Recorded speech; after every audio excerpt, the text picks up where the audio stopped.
എല്ലാ സഹോദരങ്ങൾക്കും നമ്മുടെ യൂട്യൂബ് ചാനലിലേക്ക് സ്വാഗതം. സത്യം പറഞ്ഞാൽ ഓരോ ദിവസവും കേട്ടുവരുന്ന ഓരോ വാർത്തകളും ശരിക്കും നിങ്ങളുടെ മുന്നിലേക്ക് എത്തിക്കുന്നതിന് പോലും ലജ്ജ തോന്നുകയാണ്, നാണക്കേട് തോന്നുകയാണ്. ശരിക്കും അത്തരത്തിലുള്ള വാർത്തകളാണ് ഇപ്പോൾ ഇതേ പുറത്തേക്ക് വന്നുകൊണ്ടിരിക്കുന്നത്. നോക്കൂ, ഇന്നലെ കിട്ടിയൊരു വാർത്തയെന്ന് വെച്ചാൽ ഒരു അമ്മ, പെറ്റ ഉമ്മ, ആ ഒരു ഉമ്മയെ സ്വന്തം മകൻ ലഹരി മരുന്ന് ഉപയോഗിച്ചിട്ട് ചൂഷണം ചെയ്യുന്നു എന്നൊരു വാർത്തയായിരുന്നു. ശരിക്കും ആ ഒരു വാർത്ത നിങ്ങളിലേക്ക് എത്തിക്കുന്നതിന് പോലും നല്ല വേദന തോന്നിയിരുന്നു. പിന്നെ പിന്നീടെന്ന് വെച്ചാൽ ഇതിനു മുമ്പും, അതായത് ഒരു 1.5 മാസത്തിന് മുമ്പും ഇതുപോലെ ഒരു വാർത്തയുണ്ടായിരുന്നു. സ്വന്തം പെറ്റ ഉമ്മയെ മറ്റൊരു പക്ഷേ ഈ ഒരു ന്യൂസ് അല്ല കേട്ടോ, അത് മറ്റൊരു ന്യൂസാണ്. ആ ഒരു വാർത്തയിൽ പറഞ്ഞതും സ്വന്തം മകൻ ഇതുപോലെയുള്ള വസ്തുക്കളൊക്കെ ഉപയോഗിച്ചിട്ട് അമ്മയെ ലൈംഗികമായിട്ട് ഉപദ്രവിക്കുന്നു എന്നൊരു വാർത്ത. ആ ഒരു വാർത്ത അന്ന് കേട്ടിരുന്നത് കൊണ്ട് ഒരു പക്ഷേ ഈ ഒരു വാർത്ത കേൾക്കുമ്പോൾ നിങ്ങൾക്ക് പലർക്കും തെറ്റിദ്ധാരണ ഉണ്ടാവാം, അന്നത്തെ ആ ഒരു വാർത്ത തന്നെയായിരിക്കും ഇതെന്ന്. അല്ല, അവിടെയാണ് ഇതിൻ്റെ ഒരു പ്രസക്തി എന്ന് പറയുന്നത്. അന്നത്തെ വാർത്തയല്ല ഇത് മറ്റൊരു മകനും മറ്റൊരു ഉമ്മയുമാണ് കേട്ടോ, അത് നിങ്ങൾ ശ്രദ്ധിക്കുക. അപ്പോൾ എന്താണെന്ന് വെച്ചാൽ നമ്മുടെ ഈ ഒരു പ്രത്യേകിച്ചും കേരളത്തിൻ്റെ പോക്ക് എങ്ങോട്ടാണെന്ന് മനസ്സിലാവുന്നില്ല. ഇന്നാളൊരു വാർത്തയുണ്ടായിരുന്നു. 16 വയസ്സുള്ള സഹോദരിയും 14 വയസ്സുള്ള സഹോദരനും തമ്മിൽ കുട്ടിക്കളി കളിച്ചു. സഹോദരി കുട്ടിക്കളിക്കൊടുവിൽ ഗർഭിണിയായി എന്നൊരു വാർത്തയായിരുന്നു നമ്മളെ മുഴുവനും ഞെട്ടിച്ചുകൊണ്ടിരുന്നത്. അതിന് ശേഷം പിന്നീടുള്ളൊരു വാർത്തയെന്ന് പറഞ്ഞാൽ 13 വയസ്സായ മകളെ സ്വന്തം പിതാവ് ലൈംഗികമായിട്ട് ഉപയോഗിച്ചുകൊണ്ട് വർഷങ്ങളായിട്ടിരിക്കുന്നു എന്നുള്ളൊരു വാർത്ത. പിന്നീട് നമ്മൾ കേട്ട അതുപോലെ ഉള്ളൊരു വാർത്തയെന്ന് വെച്ചാൽ 16 വയസ്സായ മകൾക്ക് അച്ഛൻ ഗർഭമുണ്ടാക്കി കൊടുത്തു എന്നൊരു വാർത്തയായിരുന്നു. എന്താല്ലേ, ഇത്രയേറെ അധപ്പതിച്ചു പോകുന്നല്ലോ ദൈവമേ നമ്മുടെ നാടെന്ന് ഓർക്കുമ്പോൾ വലിയ വിഷമം തോന്നുകയാണ്. അതുമാത്രമല്ല, ഇപ്പോൾ ഇതിനു മുമ്പും ഒരാഴ്ചയ്ക്ക് മുമ്പ് കേട്ടൊരു വാർത്തയെന്ന് പറഞ്ഞാൽ 16 വയസ്സായ ഒരു പെൺകുട്ടിക്ക് സഹോദരൻ ഗർഭമുണ്ടാക്കി കൊടുത്തു എന്നൊരു വാർത്ത. അത് 14 വയസ്സുള്ള പയ്യൻ്റെ കാര്യമല്ല, അല്ലാതെ ഒരു സഹോദരൻ്റെ വാർത്തയായിരുന്നു അന്ന് നമ്മൾ കേട്ടിട്ടുണ്ടായിരുന്നത്. ഇപ്പോൾ അതുപോലെ ഒരു വാർത്ത പുറത്തേക്ക് വരുന്നതെന്ന് വെച്ചാൽ 2 വയസ്സുകാരിയായ കുഞ്ഞു വാവയെ പൊന്നുമോളെ കിണറ്റിലെറിഞ്ഞ് സ്വന്തം അമ്മാവൻ, അതായത് അമ്മയുടെ സഹോദരൻ തന്നെ കിണറ്റിലെറിഞ്ഞ് കൊലപ്പെടുത്തിയിരിക്കുകയാണ്. അതിൻ്റെ കാരണം എന്താണെന്ന് വെച്ചാൽ ഈ അമ്മയുമായിട്ട് ലൈംഗികമായിട്ട് ബന്ധത്തിലേക്ക് ഏർപ്പെടുന്നതിന് വേണ്ടിയിട്ടുള്ള ആ ഒരു തടസ്സം ഈ കുഞ്ഞാണെന്ന് തോന്നിയതുകൊണ്ട്. അതായത് ഈ സഹോദരങ്ങൾ തമ്മിൽ നേരിട്ടും ഇതുപോലെ വഴിവിട്ട ബന്ധം അവർക്കിടയിൽ വളർന്നുകൊണ്ടിരിക്കുകയായിരുന്നു. അപ്പോൾ അതിന് പിന്നീട് ഈ കുഞ്ഞ് ജനിച്ചു കഴിഞ്ഞപ്പോൾ ഈ പറയുന്ന സഹോദരി കുറച്ച് ഉൾവലിഞ്ഞതായിട്ടാണ് പറയുന്നത്. അപ്പോൾ അതിൻ്റെ ആ ഒരു പ്രതിഷേധത്തെ തുടർന്നിട്ട് സഹോദരൻ എന്ത് ചെയ്തു, ഈ കുഞ്ഞിനെ ഒന്നും അറിയാതെ ഈ പൊന്നുമോളെ കിണറ്റിലെറിഞ്ഞു കൊലപ്പെടുത്തി എന്നാണ് കേസ്. പിന്നീട് ഇവൻ മാനസിക രോഗിയാണ് എന്നും പറയുന്നുണ്ട്. ശരിക്കും പറയുകയാണെങ്കിൽ ഏത് തന്തയില്ലാത്തവന്മാർക്കും എല്ലാ ക്രൈമുകളും ചെയ്തിട്ട് ഒടുവിൽ പറയും ഇവനൊക്കെ മാനസിക രോഗിയാണ് എന്നുള്ളൊരു പേരങ്ങ് കൊണ്ടങ്ങ് ഇട്ട് കൊടുക്കും, നിയമത്തിൻ്റെ ഇളവ് ലഭിക്കും ഇവനൊക്കെ.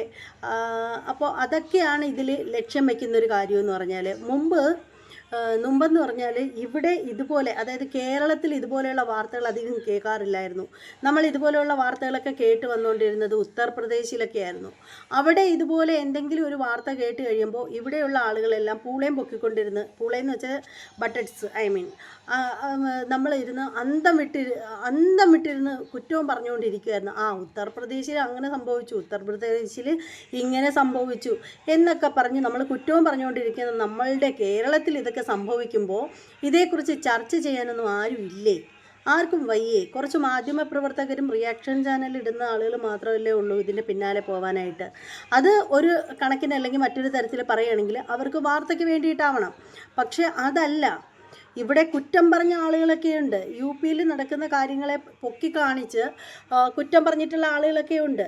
അപ്പോൾ അത്തരക്കാർക്കൊക്കെ ഇതൊക്കെ കേട്ടിട്ട് എന്താണ് അവരുടെയൊക്കെ മാനസികാവസ്ഥ, അവർക്ക് എന്താണ് പറയാനുള്ളത് ഇത്തരത്തിലുള്ള വാർത്തകളൊക്കെ കേൾക്കുമ്പോൾ? അത് നമ്മുടെ ഈ കേരളത്തിനുള്ളിൽ കേൾക്കുമ്പോൾ ഇപ്പോൾ ആർക്കും എന്തും ആവാം എന്നുള്ളൊരു അവസ്ഥയിലേക്ക് വരികയാണ്. കണ്ടില്ലേ, ഇപ്പോൾ കുറച്ച് ദിവസം മുമ്പ് നമ്മൾ കണ്ടൊരു വാർത്തയെന്ന് വെച്ചാൽ സ്കൂൾ ബസ്സിനുള്ളിലിട്ട് 9ാം ക്ലാസ്സുകാരനെ കുത്തിക്കൊന്നൊരു വാർത്ത നമ്മൾ കേട്ടിട്ടുണ്ടായിരുന്നു. അതിന് തൊട്ട് മുമ്പ് നമ്മൾ കേട്ട വാർത്തയെന്ന് പറഞ്ഞാൽ 15-17-കാരനെ കുത്തിക്കൊന്നു എന്നുള്ളൊരു വാർത്ത. തലയ്ക്കടിച്ച് കൊന്നു എന്നുള്ള വാർത്ത, ഇത്തരത്തിലുള്ള വാർത്തകൾ ഇങ്ങനെ പോവുകയാണ്. എന്താ ഇതൊക്കെ ഒടുവിൽ എവിടെ കൊണ്ടുവന്ന് അവസാനിക്കുമെന്ന് ചോദിച്ചാൽ അറിയില്ല. കേരളത്തിൻ്റെ പോക്ക് ഇത് എങ്ങോട്ടാണെന്ന് നിങ്ങൾക്ക് ആർക്കെങ്കിലും എന്തെങ്കിലും ഒരു എത്തുംപിടിയുണ്ടോ? ദൈവത്തിൻ്റെ സ്വന്തം നാട് എന്ന് കരുതുന്ന ഈ കേരളത്തിനകത്താണ് ഇതുപോലെയുള്ള പോക്കൃത്തരങ്ങൾ അത്രയും നടക്കുന്നത്. എന്താണിത്? ശരിക്കും പറയുകയാണെങ്കിൽ ഈ കേരളം ഭരിക്കാനായിട്ട് ആരും ഇല്ലേ? അതാണ് എൻ്റെ ചോദ്യം. നമ്മുടെ നമ്മളെ കേരളം എന്ന് പറയുന്ന ഈ സംസ്ഥാനത്ത് ഭരിക്കാനായിട്ട് ആരുമില്ലേ? അവർക്കൊന്നും ഇതുപോലെയുള്ള കാര്യങ്ങളൊക്കെ നടക്കുമ്പോൾ അതിന് തടയിടാനായിട്ട് ഒരു തരത്തിലുള്ള ഇതും ഇല്ലേ? അവർക്കൊന്നും ഒരു ഉത്തരവാദിത്വവും ഇല്ലേ? നമ്മുടെ ഈ കേരളത്തിൽ ഇത്രയും വലിയ കുറ്റകൃത്യങ്ങളൊക്കെ നടക്കുമ്പോൾ അതിനെതിരെ ചോദ്യം ചെയ്യാനോ ഒന്നും ആരുമില്ലേ? ഈ വാർത്തകളിൽ കുറച്ച് കേവലം വ്യൂസിന് വേണ്ടിയിട്ട് കുറച്ച് വാർത്തകൾ ചെയ്തു പോകുന്നു കുറച്ച് മാധ്യമ പ്രവർത്തകർ. അതുപോലെ കുറച്ച് നമ്മളെപ്പോലുള്ള കുട്ടി ചാനലുകാരും എടുത്തിട്ട് ഊക്കുന്നു. അത്രയേ ഉള്ളൂ. അതിൽ മാത്രം അവസാനിക്കേണ്ടതാണോ ഇതൊക്കെ? അതിശക്തമായിട്ടുള്ള ഒരു നിയമം വരണമെന്ന് ഞാൻ എപ്പോഴും പറയുന്നത് അതുകൊണ്ട് തന്നെയാണ്. നമ്മുടെ നിയമത്തെ ആർക്കും ഭയമില്ലാത്തതിൻ്റെ പേരിലാണ് ഇതുപോലെയുള്ള പോക്കണം കേടുകളൊക്കെ ഇവിടെ ഇങ്ങനെ അഴിഞ്ഞാടുന്നതിൻ്റെ കാര്യം. കണ്ടില്ലേ, ഇപ്പം തന്നെ പുറത്ത് വന്നൊരു വാർത്ത, നമ്മളെ എല്ലാവരെയും ഞെട്ടിച്ചു കൊണ്ടുവന്നൊരു വാർത്തയാണ്. എന്താണ് പിന്നെ ഏതാണ് +1കാരൻ്റെ മുഖം ക്ലോസറ്റിനകത്ത് അമർത്തി പിടിച്ചിട്ട് ഫ്ലഷ് അടിച്ചു. പിന്നെ ക്ലോസറ്റിനുൾവശം അവനെ കൊണ്ട് നക്കിപ്പിച്ചു. അതിൻ്റെ വേദന താങ്ങാനാവാതെ ആ കുഞ്ഞ് ആത്മഹത്യ ചെയ്തു. ഇതൊക്കെ എവിടെയാണ് നടക്കുന്നത്? ഇതൊക്കെ യു-പിയിലാണോ നടക്കുന്നത്? അല്ലല്ലോ, ഇത് നടക്കുന്നത് കേരളത്തിലാണ്. കേരളത്തിൽ മാത്രമാണ് ഇത് നടക്കുന്നത്. മറ്റ് സംസ്ഥാനങ്ങളിലൊന്നും ഇത്രയും ക്രൈമുകൾ ഇതുപോലെ നടക്കുന്നില്ല എന്ന് വേണം ഇപ്പം പറയേണ്ടത്. പണ്ടൊക്കെ ഉണ്ടായിരുന്നു. പണ്ടൊക്കെ കേരളം സമാധാനമായിട്ട് പോകുന്ന ഒരു കാര്യമാണ്. ഇപ്പോൾ ശരിക്കും പറയുകയാണെങ്കിൽ കേരളത്തിലാണ് ഇത് ഇത്രയും നടക്കുന്നത്. ഇന്നലെ വന്നൊരു വാർത്ത എന്ന് വെച്ചാൽ ഒരാളെ കൊന്നതിന് ശേഷം ശരീരം പല പീസാക്കി കഷ്ണമാക്കി ഒരിടത്ത് കുടിച്ചിട്ടു എന്നൊരു വാർത്തയാണ് പിന്നീട് കേട്ടത്. അതല്ലാതെ ഇപ്പോൾ കേരളത്തിനകത്തൊരു ഫാഷൻ എന്ന് പറയുന്നത് ഒരാളെ കൊല്ലുക, അതിനുശേഷം പീസാക്കിയിട്ട് അവിടെ ഉപേക്ഷിക്കുക. ഇപ്പോൾ ഈ അടുത്ത സമയത്ത് നമ്മൾ കേട്ടിട്ടുണ്ടായിരുന്നല്ലോ, ഭാര്യയെ കൊന്നതിന് ശേഷം അവളുടെ ശരീരത്തിൽ നിന്ന് മാംസം വേർതിരിച്ച് മാറ്റിയിട്ട് അത് മിക്സിയിലിട്ട് ജ്യൂസ് പരുവത്തിൽ അടിച്ചെടുത്തിട്ട് അത് കുക്കറിലിട്ട് വേവിച്ചിട്ട് പാക്കറ്റ് ചെയ്തിട്ട് അത് പല സ്ഥലത്തായിട്ട് തടാകത്തിൽ ഉപേക്ഷിച്ചു എന്നൊരു വാർത്ത.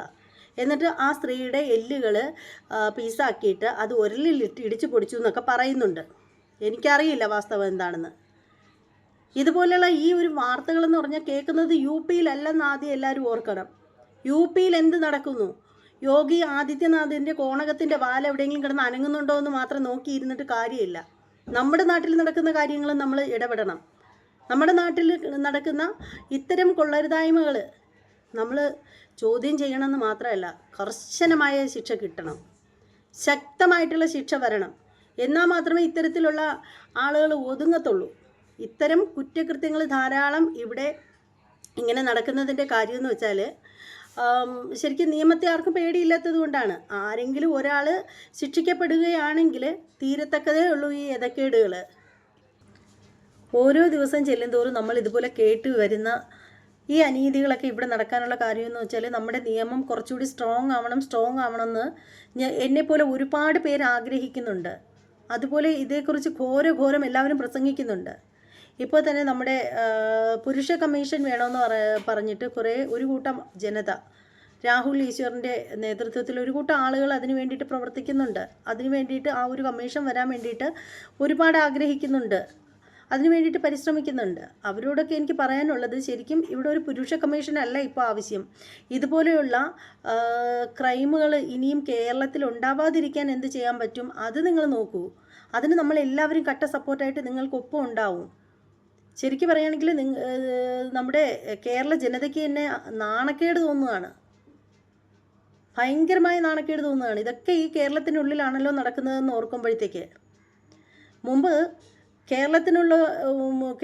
കേരളത്തിലുള്ളവർ യു-പിയിലേക്ക് ഇങ്ങനെ ഉറ്റുനോക്കിക്കൊണ്ടിരിക്കുകയായിരുന്നു, അവിടെ എന്താ നടക്കുന്നതെന്ന്. ശരിക്കും പറയുകയാണെങ്കിൽ ഇവിടുത്തെ കാര്യം നോക്കാതെയാണ് അവിടെ നടക്കുന്നതിനെക്കുറിച്ച് നോക്കിക്കൊണ്ടിരിക്കുന്നത്. പുച്ഛം തോന്നുക കേട്ടോ, പുച്ഛം. അത് പറയാൻ കാരണമുണ്ട്. ഇപ്പോൾ മൊണോലിസ എന്ന് പറയുന്നൊരു പെൺകുട്ടി കുംഭമേളയ്ക്ക് മാലകളും മറ്റും വിൽക്കാനായിട്ട് വന്നൊരു പെൺകുട്ടിയാണ്. അപ്പോൾ ആ ഒരു പെൺകുട്ടി കാണാൻ നല്ലൊരു സുന്ദരിയായിട്ടുള്ള പെൺകുട്ടിയാണ്, നല്ലൊരു സുന്ദരിയായിട്ടുള്ളൊരു മോളാണ്. ചെറിയ പെൺകുട്ടിയാണ്, 10-16 വയസ്സ് മാത്രം പ്രായമേ ഉള്ളൂ. അപ്പോൾ ആ പെൺകുട്ടിയുടെ വീട്ടുകാർ കൊണ്ടുവരുന്നതെന്ന് വെച്ചാൽ കുംഭമേളയ്ക്ക് മാല വിൽപ്പനയ്ക്ക് വേണ്ടിയിട്ടാണ്. അപ്പോൾ നമ്മുടെ നാട്ടിലുള്ള ആളുകളെ അറിയില്ലേ, നമ്മുടെ മാധ്യമ പ്രവർത്തകരൊക്കെ നമ്മുടെ മൊണോലിസയുടെ സൗന്ദര്യം കണ്ടു കഴിഞ്ഞപ്പോഴത്തേക്ക് എന്ത് ചെയ്തു, ഒരു കൂട്ടം ചാനൽസ് അത്രയും കൂടെ അത് നിലവിലുള്ള നല്ല അറിയപ്പെടുന്ന ചാനലായാലും ശരി, ലോക്കൽ ചാനലായാലും ശരി, എല്ലാവരും ആ ഒരു പെൺകുട്ടിയുടെ പിന്നാലെ ആയി. ഒടുവിൽ ആ പെൺകുട്ടിക്ക് ഇവിടെ മാല വിൽക്കാൻ പോലും ഉള്ള സ്വാതന്ത്ര്യം ഇല്ലാതായി. അതിന് പോലും പറ്റാതെയായ കുട്ടിക്ക് പിന്നീട് തലയിൽ മുണ്ടൊക്കെ ഇട്ട് ആ കുട്ടിയുടെ വീട്ടുകാർ അതിനെ നാട് കടത്തുന്ന രീതിയിലാണ് ഇവിടെ നിന്ന് അതിൻ്റെ നാട്ടിലേക്ക് അതിനെ പറഞ്ഞു വിട്ടത്. കാരണം അവരുടെ കച്ചവടം നടക്കുന്നില്ല. വരുന്നവരടുത്ത് വർത്തമാനം പറച്ചിലും റീൽസ് എടുപ്പും വീഡിയോ എടുപ്പും മാത്രമേ നടക്കുന്നുള്ളൂ. അങ്ങനെ ആ കുട്ടിക്ക് ഇവിടെ നിന്ന് പോവേണ്ട ഒരു അവസ്ഥ വന്നു. അപ്പം നിങ്ങളൊരു കാര്യം ഓർക്കേണ്ടതെന്ന് പറഞ്ഞാൽ, ലജ്ജ തോന്നുന്നില്ലേ? കേവലം ഒരു മാല വിൽക്കാൻ വന്ന പെൺകുട്ടിക്ക് സൗന്ദര്യമുള്ളതിൻ്റെ പേരിൽ അതിന് ഇവിടെ നമ്മുടെ നാട്ടിൽ മാല വിൽക്കാൻ പോലും പറ്റാണ്ട് അതിൻ്റെ നാട്ടിലേക്ക് അതിന് പോവേണ്ടി വന്ന ആ ഒരു അവസ്ഥ. ഇത്രയ്ക്ക് സ്ത്രീലമ്പടന്മാരാണ് നമ്മുടെ നാട്ടിലുള്ളത്, പറയാണ്ട് വയ്യ. ഇത്രയ്ക്ക് സ്ത്രീലമ്പടന്മാർ. എന്നിട്ടാണ് ഇവിടെ ഇരുന്നിട്ട് കുറേ എണ്ണം UP-യിലേക്കും മറ്റ് സംസ്ഥാനങ്ങളിലേക്കും നോക്കി കണ്ണും തള്ളിക്കൊണ്ടിരിക്കുന്നത്, അവിടെ ആദിത്യനാഥിൻ്റെ കോണകത്തിൻ്റെ പാല ആടുന്നോ ഇല്ലയോ എന്നുള്ളത്. ആദ്യം നിങ്ങളുടെ ഷെഡ് ഊരി നിലത്ത് വീഴാതിരിക്കാൻ നിങ്ങൾ നോക്ക്. അതിനുശേഷം അങ്ങേരുടെ കോണകത്തിൻ്റെ വള്ളി ആടുന്നുണ്ടോ എന്ന് നോക്കാം. ഞാനിത് പാർട്ടിപരമായിട്ട് പറഞ്ഞതൊന്നുമല്ല. ശരിക്കും നമ്മുടെ നാട്ടിൽ നടക്കുന്ന ഈ ഒരു അനീതി കണ്ടിട്ടും കണ്ടില്ലെന്ന് നടിക്കുന്ന, അല്ലെങ്കിൽ ഇതിനൊരു തടയിടാൻ പറ്റാത്തതിൻ്റെ പേരിലുള്ള വിഷമം കൊണ്ട് പറയുന്നതാണ്. നമ്മുടെ സംസ്ഥാനം നന്നാവട്ടെ ആദ്യം, എന്നാലല്ലേ നമ്മളെല്ലാവരും ഇവിടെ സുരക്ഷിതരാണെന്ന് പറയാൻ പറ്റൂ.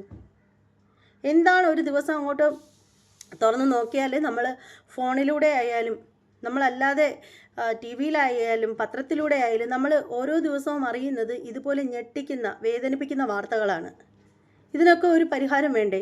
ശരിക്കും പറയുകയാണെങ്കിൽ ഒരു ദിവസം വാർത്ത കേട്ടാൽ തന്നെ ആളിന് അറ്റാക്ക് വരാനുള്ള അത്രയും, ഹാർട്ട് പേഷ്യൻ്റൊക്കെ ആണെങ്കിൽ അറ്റാക്ക് വരും.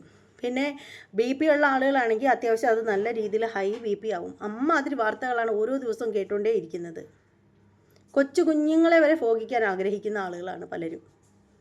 എന്നിട്ട് അവസാനം ഇവർക്കൊക്കെ കൊടുക്കുന്ന ഒരു പരിഗണനയെന്ന് പറഞ്ഞാൽ മാനസിക രോഗി എന്നുള്ളൊരു പരിഗണന. എന്തല്ലേ?